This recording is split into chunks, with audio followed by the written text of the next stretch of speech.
اور جیسا مولانا عرفان صاحب نے فرمایا کہ مولانا ندیم صاحب کے ساتھ چلنا آسان نہیں، اس بات کی میں بھی تائید کرتا ہوں، اس بات کا میں بھی اعتراف کرتا ہوں، اور میں اپنے آپ کو کسی پہلو سے اس کا حل نہیں پاتا کہ ان کے ساتھ چل سکوں۔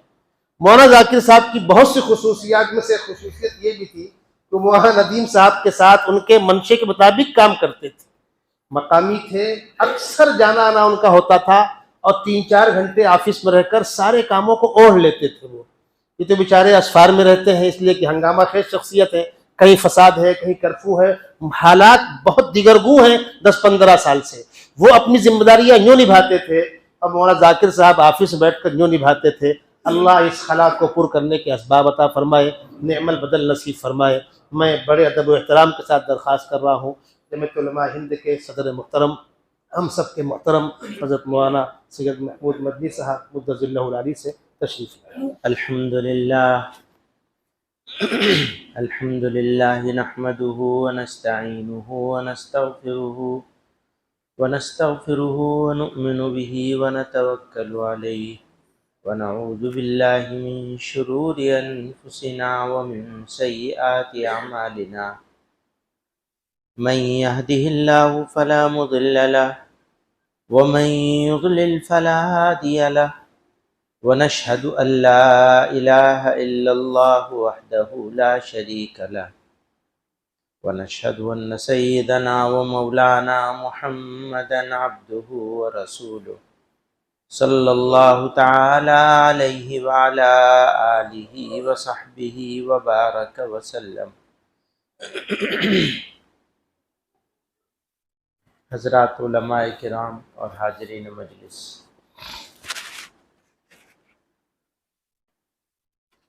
ملی زندگی میں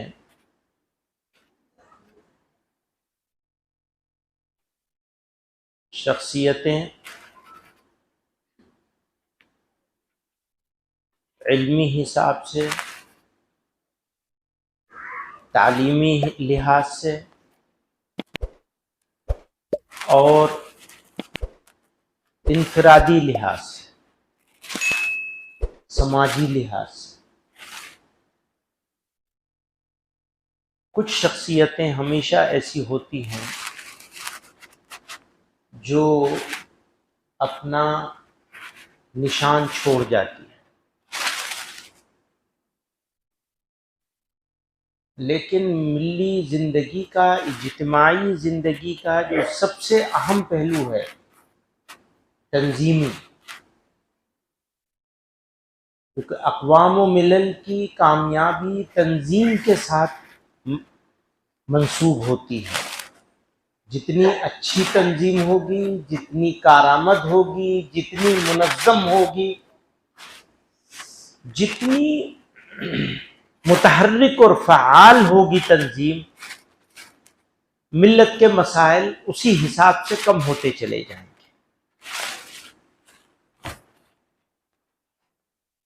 جیسے ہم یہ دیکھتے ہیں آج کل کی زندگی میں کہ ہمارے نوجوان بچے بیکاری کے عادی ہو گئے، دیر رات تک جاگیں گے، دیر صبح تک سوئیں گے، تعلیم اور محنت کرنے کا شوق ختم ہو گیا۔ ایک مثال دے رہا ہوں آپ کو، اس سے بھی آگے کی بات یہ ہو گئی کہ شہروں کو چھوڑیے، قصبوں اور دیہاتوں میں بھی ہمارے نوجوان بچے نشے کے عادی ہو رہے ہیں، بڑی تعداد۔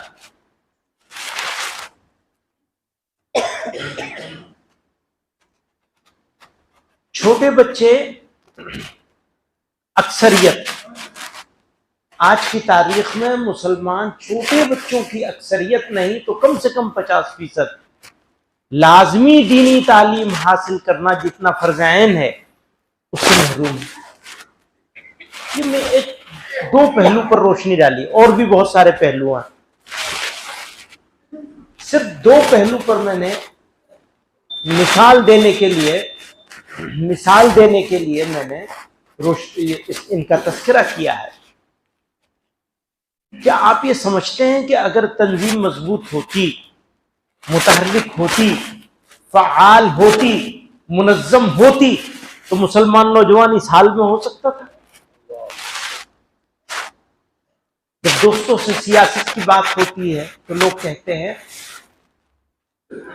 کہ وہ تو اکثریت کی وجہ سے سیاست میں تو ہم کامیاب ہو ہی نہیں سکتے. ہاں صحیح بات ہے، لیکن تمہارے سماج میں جو انٹرنل کرائسس ہے اس سے تم کس طرح لڑ رہے ہو؟ لڑ رہے ہو یا نہیں لڑ رہے ہو؟ اگر لڑ رہے ہو تو کیسے لڑ رہے ہو، اور نہیں لڑ رہے ہو تو کیوں نہیں لڑ رہے ہو؟ کہاں تمہارا وجود ہے؟ 50% سے زیادہ بچے تمہارے دینی تعلیم سے محروم ہیں. کون ذمہ دار ہوگا اس کا؟ ایسے میں ایسا قیمتی ساتھی بچھڑ گیا تو یہ تو ہماری بدقسمتی پر بدقسمتی.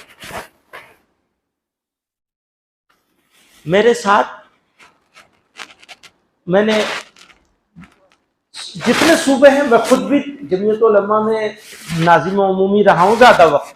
یہ تو حضرت قاری عثمان صاحب اللہ کو پیارے ہو گئے تو میرے گلے پڑ گیا. تو شروع سے میں کچھ دن ناظم تنظیم رہا اور پھر ناظم عمومی بن گیا تھا. تو مختلف صوبوں کے نظمائے اعلیٰ کے ساتھ کام کرنے کا موقع ملا. ان میں یہ مولوی ذاکر صاحب مرحوم ایسے آدمی تھے. یہ لوگ سب تذکرہ کر رہے تھے، میں سوچا تو میں کیا بولوں، جو کچھ مجھے بولنا چاہتا ہوں سب نے کہہ دیا. انہوں نے مولوی صاحب نے صحیح کیا ہے بھئی. جو مولانا عرفان صاحب نے جتنی باتیں کہیں میرا بھی یہی جی چاہ رہا تھا کہ میں کہہ دوں تو بھئی جتنی باتیں مولانا عرفان صاحب کی، تو ایک بات ایک مرتبہ سنی جائے، 4 مرتبہ سننے کی تو کوئی ضرورت نہیں. اور بالکل میں پورے اعتماد کے ساتھ کہتا ہوں، کسی مبالغے کی کوئی بات نہیں. میں مبالغے کے سخت خلاف ہوں. مبالغہ ہرگز نہیں ہونا چاہیے. جیسے ہم جمعیت علماء سے تعلق رکھتے ہیں، 25 سال ہو گئے مجھے، 24 سال جمعیت علماء میں کام کرتے ہوئے، تو مجھے یہی کہنا چاہیے جمعیت علماء سب سے زیادہ کام کر رہی ہے. لیکن میں یہ کہہ رہا ہوں کہ جو کام نہیں ہو رہا وہ ذمہ داری کس کی ہے؟ کس کی ذمہ داری؟ کون کرے گا؟ اور اس کے لیے اگر جمعیت علماء کا گریبان نہیں پکڑا جائے گا تو کس کا گریبان پکڑا جائے گا؟ کون ذمہ دار ہے چھوٹے ہوئے کام کا؟ تو ہر آدمی اپنے محاسبہ کرے اور اللہ نے کہا اسے جواب دینا پڑے گا. اس نے کتنی محنت کی، کتنی کوشش کی، کتنے بچوں تک لازمی تعلیم پہنچانے کی کوشش کی گئی، کتنے جوانوں کو نشے سے بچانے کی کوشش کی گئی، کتنی بچیوں کو مرتد ہونے سے بچانے کی کوشش کی گئی. یہ تو بنیادی سوالات ہیں. ان میں سے کوئی ایک سوال ایسا نہیں ہے جو جزوی ہو. اس کے بارے میں سوال شاید نہ ہو کہ تم نے فلاں کو فلاں چیز بننے کیوں دیا. شاید ہو سکتا ہے اس بارے میں بھی سوال ہو جائے اگر پڑے سوتے رہیں گے وہ کہ فلاں نے کو فلاں کیوں بننے دیا تم نے. اپنے طاقت بھر کوشش کرنی چاہیے تھی، جانا چاہیے تھا ووٹ ڈالنے کے لیے. لیکن میں سفر کر کے گیا، لمبا سفر کر کے 5 گھنٹے کا سفر کیا میں نے اس ووٹ ڈالنے کے لیے، ایک ووٹ ڈالنے کے لیے. حالانکہ معلوم تھا کہ پتہ نہیں نتیجہ کیا نکلے گا، پر میں ثواب حاصل کرنا ہے، ذمہ داری سے سبکدوش ہونا ہے. قیامت کے دن اپنا بچاؤ کر لینا کہ ہم نے تو اپنا کام کر دیا تھا، اب یہ بھائی صاحب نے نہیں کیا تو میں کیا کروں. ان کی طرف مت دیکھیں، سب اپنی طرف دیکھیں، اچھی بات کریں. تو جو وہ کچھ سوالات لازمی ہوتے ہیں، بنیادی ہوتے ہیں، جن کے بارے میں بالکل کوئی گنجائش نہیں ہے،